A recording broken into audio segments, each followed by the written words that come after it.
the Wiggly Podcast. Let your iPod bloom. Podcast 47 from the Wiggly sitting room in Lower Blakemere, Herefordshire. This is going to be an exciting one, Rich. It is, very much so. We're very pleased to welcome Amy Stewart from California.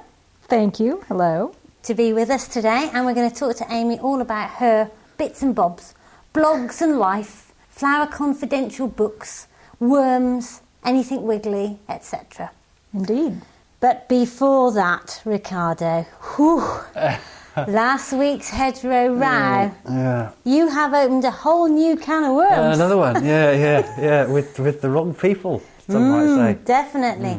Alison, who grows all our native hedge plants and all our native flowers, has come back with a rant, which is quite appropriate because Amy's blog's called Garden Rant, which I follow all the time, which I love, and my favourite gardening blog. Here it is. There's no hello, there's no anything, it just says this.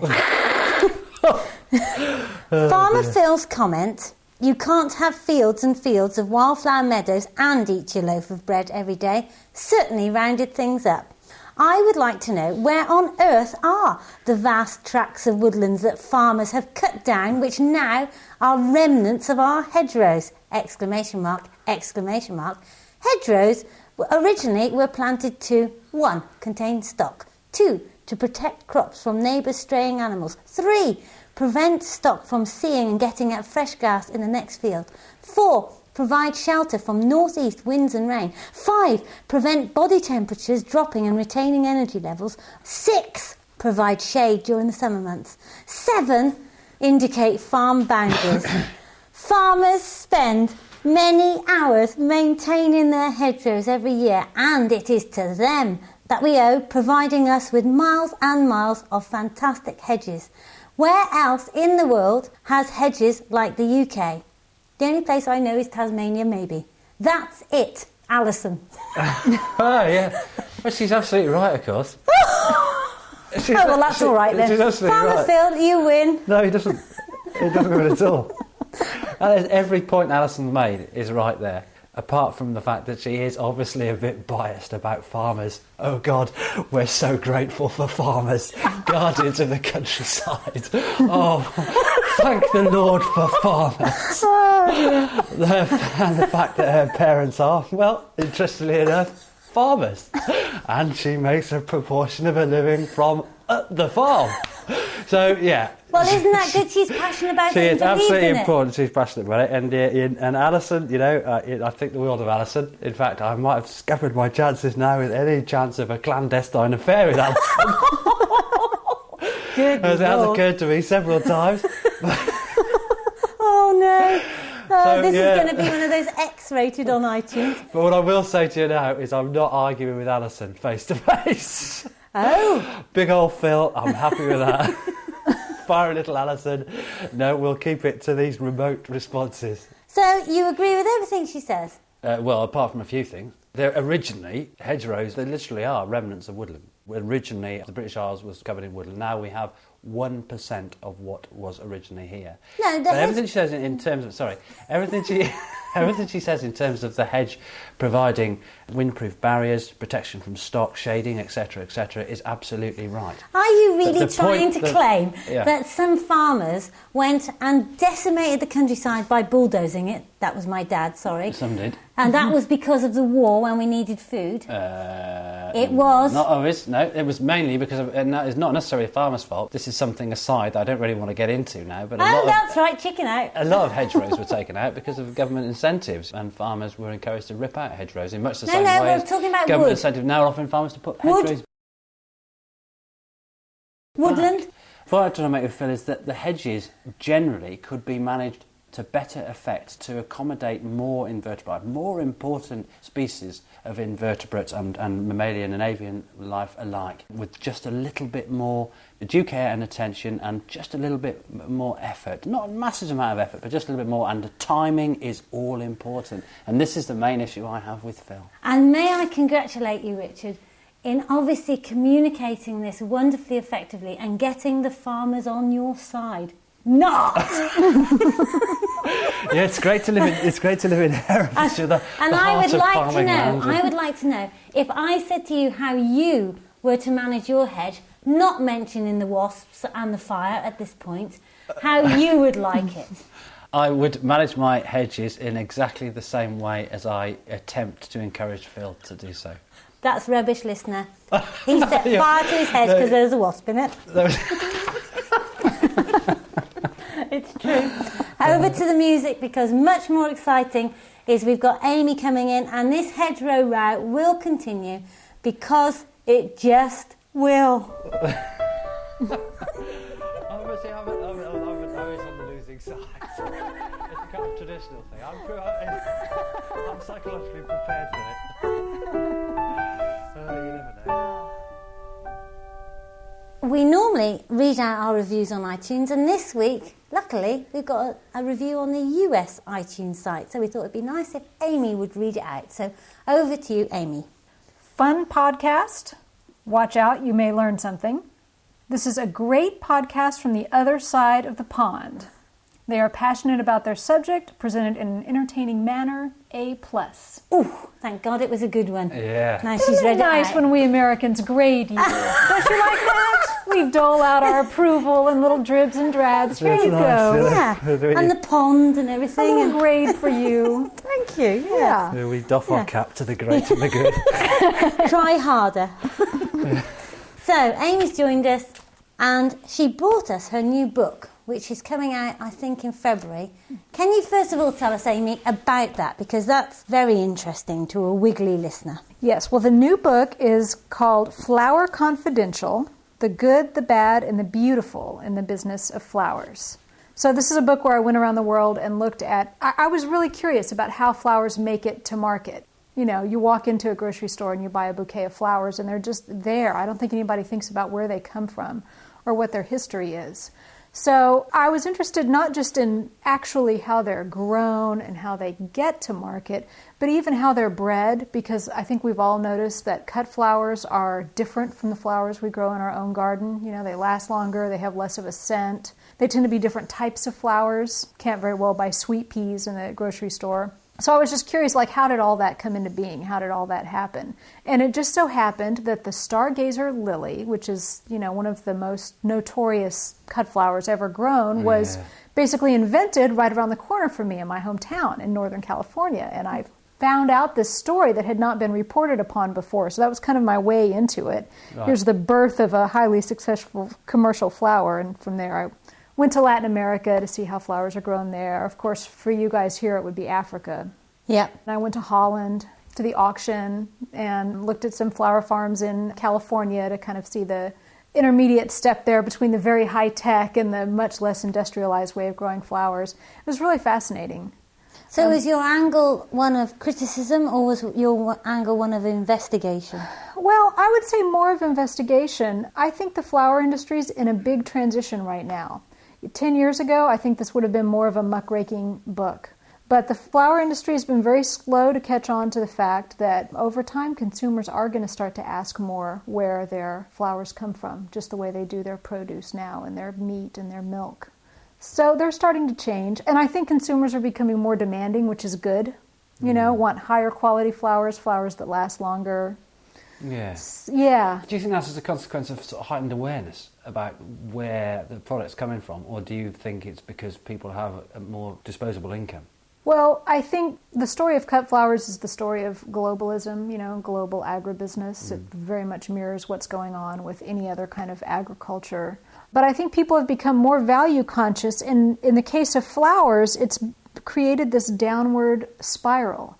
People want cheaper flowers. They perceive that flowers don't last very long, so they don't want to pay as much for them. Yeah, so now they'll only pay $7.99 for a bouquet that they might have paid $9.99 before. Right. They get that $7.99 bouquet, which is even cheaper because there's been more downward pressure on the growers. Right. So it lasts even a shorter period of time. So now they only want to pay $5.99 for it. So it's this kind of race to the bottom that I think has happened with sort of those commercial flowers. And I think that what you're talking about in the US is definitely mirrored in the UK, except do you really think that people want their flowers to last longer if that means that they've been chemically treated? our flowers, we don't really claim that they last ages, but we do know what's been put on them and where they're from. But also, people are going to get a longer vase life from your flowers because they don't have to come as far. They're not coming from Kenya. That's true. true. And so that cuts back on vase life. But a lot of what makes commercially grown cut flowers seem so unflower-like, they don't have a scent, all those things, have more to do with breeding than how they're raised necessarily. Roses have all had the scent bred out of them because scent is very tied with ethylene production, which is a hormone that speeds ripening. So a flower is cut and it's going to die, and it has to do everything in its power to try to get pollinated before it dies. So ethylene really accelerates all that. So by breeding flowers that don't have a scent, they'll last longer in the vase. I think that right now people I don't think they're making those kinds of trade-offs and those kinds of decisions. One thing that I like seeing in the flower industry now is a vase life guarantee. And I notice that here at Tesco, Marks and Spencer, I walk into a store and it'll say 7-day guarantee, 9-day guarantee. So people have some notion of what to expect. On the other hand, there's a florist in the U.S. that sells scented roses that are advertised to have a scent, like an old-fashioned garden scent. And they say right on the label, these will only last 3 or 4 days. Yeah. So people just know what they're buying. Yeah. And I do still think it's a good value. This is the other thing. And men, especially, I'm sure present company accepted, men especially will say, I'm not going to buy flowers for my wife because they don't last long. Why spend the money on something that doesn't last long? And I say, well, how long? All the time. Do you? Yeah. You don't. That's awful. This is tighter than tight. Okay. Well, and now here's the argument. How long does dinner last? Like an hour, right? Yeah. Yeah, Sure, you take somebody out for a nice Yeah. dinner, you Yeah, spend, yeah. 40 pounds on dinner or whatever it is, it's over in an hour. A concert is over in an hour or two. A bottle of champagne. She's right. In my house, a bottle of champagne lasts, 30 5 minutes tops.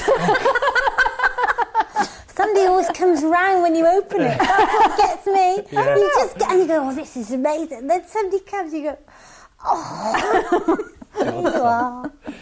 So from that perspective, flowers that last 3 or 4 days or a week is actually a very good value. Yeah. Yeah. I think you're right. I think you're completely right. All right. For me, if I got a bunch of flowers, which I'm never likely to get, I don't think, but if I were to get a bunch of flowers, it's the receiving of the flowers and the cracking open the bouquet and thinking, oh, wow, look at that. That is spectacular. Yesterday I got to drop a bouquet off. There was somebody who ordered one from Wales for somebody who lives locally. All right. It was great. Was it? I got to the door. Did and they she give went, you- wow! Oh, it's so beautiful, and it was wonderful. And today, Rach had a Give you phone call. Quid tip or a thing. Nothing like that. Here, young lady. Today, Rach had somebody phone up to say that it was the best bouquet. It was so lovely, and there was all these variety flowers. It was wonderful. It made her day. And because there were so many colours, she'd got 4 vases, and she put the white ones in that vase, the blue ones in that vase, the yellow ones in that vase, and the pink ones in that vase. And she'd put them all over the room and thought they were lovely. Yeah. It's very fashionable, monochromatic colors. Yeah, well, that's right. That's very I'm Martha going with that. Stewart. Yeah. But I talked to a lot of florists, and they all said that. They said you never forget the look on somebody's face when they open the door and you're standing there with flowers. Yeah. And they are the one gift that is meaningful on so many levels and for so many occasions. If you think about it, if someone has died, if you want to congratulate someone, if someone's sick, if they've just had a baby, if it's their birthday, if it's your anniversary, if you want to apologize. Yes. What else can you give to someone that says apology? Yeah. And flowers do so many things, and there's no one. You couldn't say that about chocolates. You couldn't say it about Milka chocolate. Yeah, You'd probably do that. You and your milk. No. I don't know. No, flowers on are the definitely person. unique, and that's why. But they only are for women, ever though. popular. You think? Okay, I wouldn't mind a bunch of flowers. If I was given a bunch of flowers, I'd be happy. I've never been given a bunch of flowers. Oh. Does Michael ever had a bunch of flowers? No. There you are, you see. So the 2 fellas that are I in get the to write the cards, and it's always to women. It might be to a couple, but I've never yet written a card to a man from anyone. Well, that's something we need to change, don't Yeah. you think? I think most Absolutely. men would like to get flowers. And I think the flower industry would like to change that. Yeah, as I think well. you're probably right there. Yes. Yes. Yes. And just going back a step into the world of worms, because of course we sell your wormy books. Yes, that's sort of how we met. Exactly. Tell us about your background and how come There you are on the other side of the world. You are blogging, which we do.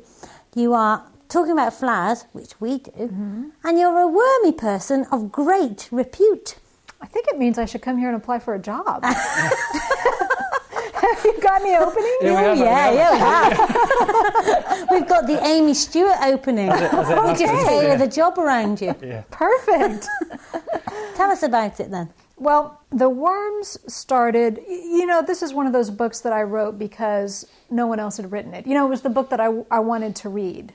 Have you read Sue Hubbell's books about beekeeping? They're the sort of books that you don't have to be interested in bees to love her books because they're so fascinating. Yeah. And I couldn't believe that there wasn't a book like that about earthworms. I had no idea when I started working on the book that there were so many different species of worms. Right. Most of them, for us in the U.S., non-native. Thank you very much. They're British species of worms that have invaded our country and traveled across with us.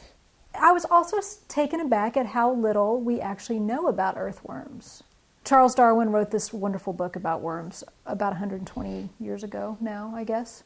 And that research that he did is in some instances still the most recent work that's been done. Yeah. Like we don't have complete life cycle studies about earthworms because they're so hard to observe. They live in this opaque environment. You can't sit there and watch them in a laboratory. You can't see what they're doing. So there's many species of worms for which we don't have even the most basic information about how long they live, what they eat and how far they travel.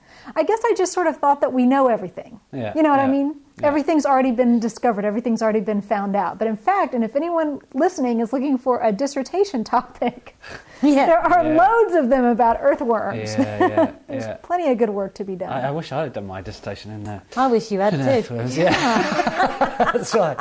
Yeah, it would have been useful as things have What did you do yours in? Fishes? I did mine on the effects of angling on the River Wye.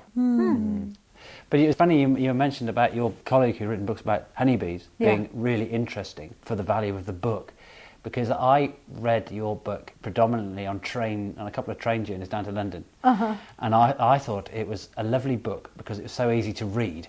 It's really nice. It's just well written and it goes extremely well. So you don't need to really think anything particularly about earthworms, but you make earthworms sound quite endearing, Oh, well, that's good. I'm glad you think so. That's the trick. That's the challenge. Yeah, that is I mean, I consider myself to be a writer who gardens more than a gardener who writes. You know what I mean? If I wasn't gardening, I'd be writing about something else. So I definitely want it to be a well-written book above all. Yeah. Do you think, is there any more mileage in writing any more worm books? It's interesting. Detail? I've continued to learn stuff. People continue to send me their research, and there are new things happening all the time. But I don't know that there's going to be a sequel. We joke about titles for sequels. The Earth moved again. Did it? The Earth moved some more. And has the book sold all over America? How has it gone down? Yeah. I know it sells in England. The most amazing thing happened. I was at Great Dixter a few days ago and looking at Christopher Lloyd's library. And nothing's roped off there. You can walk right up. I mean, you're not supposed to touch anything, but you can walk right up to the books and really see how he lived. And I'm looking at his shelves, and there's my book on his shelf. That's fantastic. My heart just about stopped. That must be an amazing feeling. Astonishing. I'm sure that Francis Lincoln, my publisher here, sent it because it still had the press release tucked inside of it and everything. But still, just knowing that he thought enough of it to put it on the shelf rather than, That's cool. Yeah. So, it's available all over here. It's done well in the States. And there was also a Korean edition. Really? Which was just surprising to me. Yeah. So it's been... We first saw it at Eden, didn't we? Yeah. Yeah, we found it at the Eden Project. Oh, good. We must have that. Yeah. It's a good selling book, though. And I think it'll probably be a good selling book for some time, I hope so. Time. But Amy, it's not just worms, is it? No. It's one of those things. People read a book you've written and they feel like they know you. Yeah. And they feel like they must know pretty much everything about you. And so there's this part of me that sometimes wants to say, there's more to me than worms. But I know you do wormy workshops because I've seen them on the web. Yes, I do. Yeah. No, they're fun. They're Yeah. fun. I get big audiences too. I don't know, what kind of turnout do you guys get? I've had 70 people show up for a composting workshop. It astonishes me. Most people I've given a talk to is about 80 people at a gardening club. That's a good Yeah. size which is a audience. nice audience. Yeah. Yeah, but I think there's definitely potential for more. You know, Heather's done some spiels to some big audiences, haven't you? My record's been 356. Yeah. But that was Wow. on women in rural enterprise. And I was fearful. Fearful. You were fearful. Yeah. Yeah. Yeah. I seem to remember you just made it, didn't you?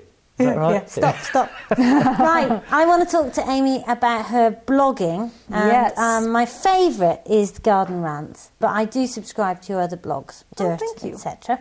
Isn't it weird when you meet somebody who subscribes to your stuff or listens to things that you're producing? I know, it is. And especially the internet. You know, before I came over here, I told my friends would say, what are you going to do? And one of the things that I was going to do was go around and see people who I'd met on the internet. It made it sound like I'm doing online dating, you know? Yeah, that's right. There's some Creepy. spooky characters on the internet. But that is the great thing about blogging, I think, is that you make these global connections. You know, for me, sitting in my attic in the middle of winter in California, reading about some Australian bragging about their tomatoes in the middle of summer, I just love that. Yeah. I think it's opened things up for gardeners. And I think that most of us as gardeners are tired of garden magazines and garden TV shows that are just sort of more basic, warmed over gardening advice that you can get anywhere. If you need to know how to prune your roses, there are a million places to find that information. So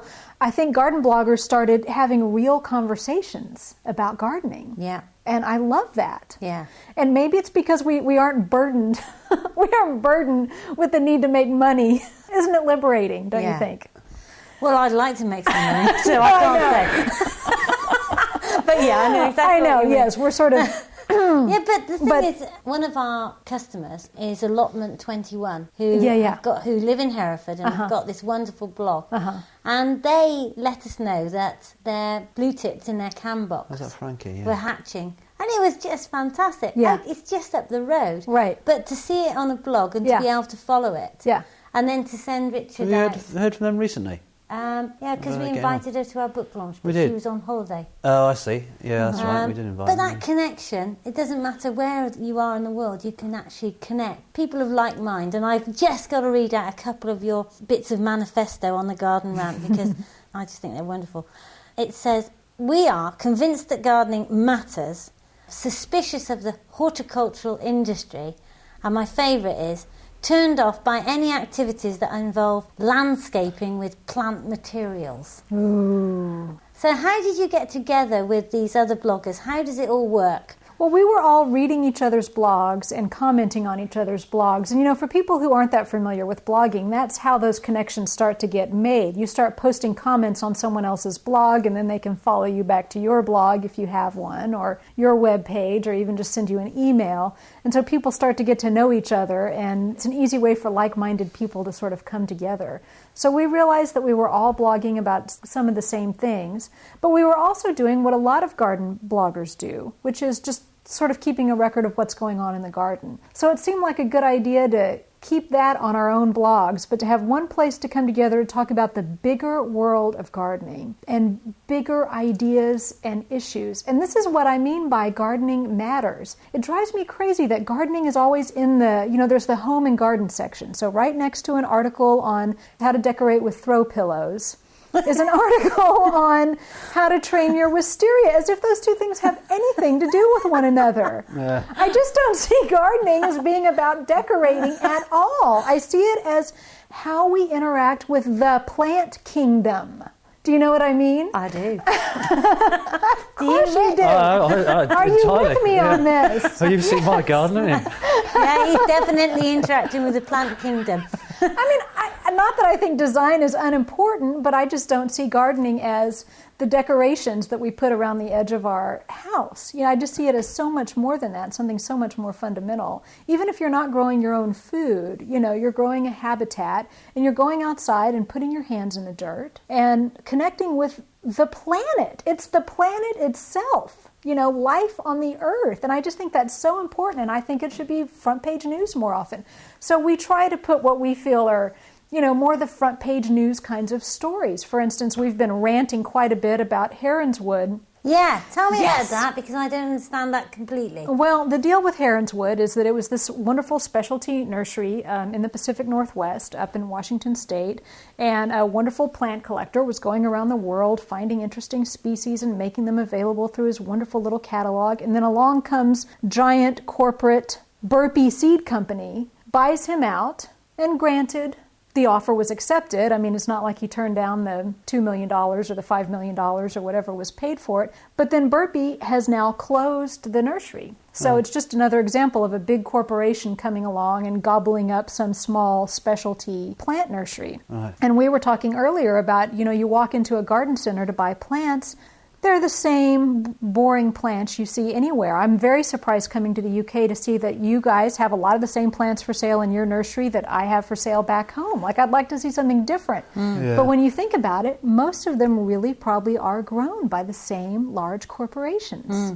Well, I was saying to you, it's surprising if you can find a plant in amongst the vases and the pet bedding and the crochet. And the throw pillows and the scented candles. Pillows and the candles. Yes. Oh, God.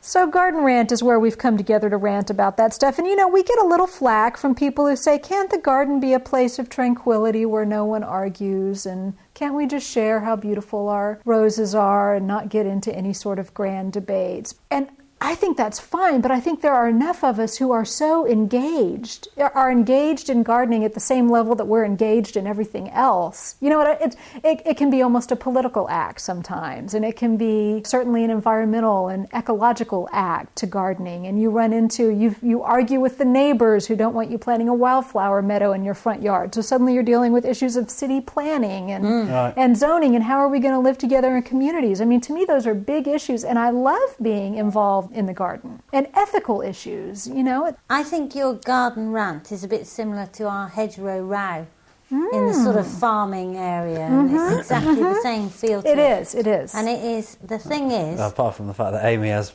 people on her side. You can't leave it, can you? No. But there are different opinions and Yes. there are different values, and they can be aired, and that's garden rant, Exactly. isn't it? Yes, that they should be aired. Yeah, I love it. Yeah. I've tried to get Richard into blogging, but I've yet to. Well, succeed there. but at some stage we might do something. But your blog is very good, isn't it? I think the Hev blog is pretty cool. Oh, my blog struggles because I'm yet to understand it. I'm not into it enough. But we're just about to start a whole Wiggly blog so that everyone can blog with whatever they want to. Nice. So that will be great. Well, you've fun. leapt right over blogging into podcasting. I have yet to figure that out. Oh, well, podcasting's great fun, isn't it? Oh, Now, absolutely. we must cut this short because I know that Anne has arrived with the bouquets, and I know that Amy would like to have a look at them. I would And love we to. would love to show her them. So, Amy, could you please give us the address of your blogs? Oh, well, gardenrant.com. That's very easy. And I've actually recently consolidated what used to be 3 blogs into one. So now you can just go to amystewart.com and click on blog, and I'm right there talking about worms and chickens and gardens and flowers and everything else on my mind. Fantastic. And would you do us the great honour of introducing our weekly Wormcast? Well, I just met Monty for the first time, and he tells me that I'm the first American he's ever met. I'm sure I've let him down because I think he was, he'd rather meet Elvis, but instead he gets me. So, but here he is. The Wiggly Wormcast podcast by Monty, a weekly fact on worms. Under an area the size of a football pitch, there be as many as 5 million worms. Thank you very much. Lovely. Well, what a great day. Is there anything we've missed out, Amy? I don't think so. We've covered it all. Rants, blogs, worms, flowers. Brilliant. Just a job. We'll see you all next week, and thank you for coming. Thank you. Bye. Bye.